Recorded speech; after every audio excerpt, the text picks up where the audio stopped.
For more on the turmoil in Egypt and the politics of the protests, we're joined on the phone from Bahrain by Emile Hokayem, Senior Fellow for Regional Security at the International Institute for Strategic Studies. Welcome, Emile, to the program. So, obviously, the events in Egypt are hugely significant. In your words, how important are they?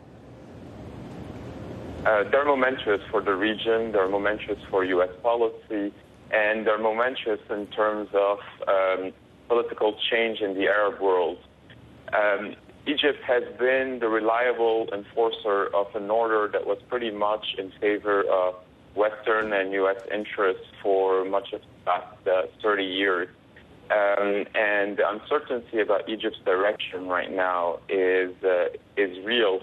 At the same time, all the talk about the need for reform in the Arab world had gotten nowhere in the past 20 years, and then Egypt, the largest Arab state, is on the verge of a very significant political change.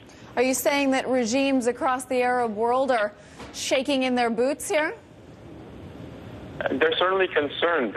Egypt is not only the largest Arab state, it's also the cultural engine of the region. It is the model. This is where Arab nationalism started and spread from. This is the country that opposed Israel for the longest. It's also the country that made peace with Israel and built a very close relationship with the U.S.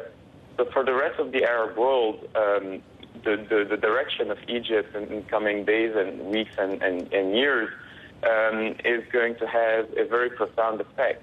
I'm not sure all Arab states are concerned about the domino effect, but they're certainly all very concerned because they need Egyptian leadership, and a weak Egypt is not necessarily a good thing for them.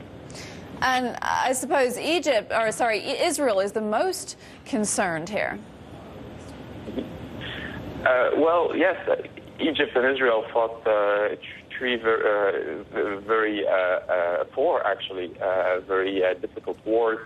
But Egypt was the first state to make peace with Israel, and for Israel, securing that southern front was key. I think fears that peace between Israel and Egypt would collapse are overblown. I think any new Egyptian government will have an interest in preserving that. At the same time, it shows you how volatile the Middle East still is. And in terms of U.S. interests, which is a key factor here, the question is how do you maintain that strategic relationship if there is a regime change in Egypt? This is why the U.S. is biased, I think, during the transitional period towards Omar Suleiman, the head of intelligence and the new vice president. Emile Hokayem, thank you very much for being with us.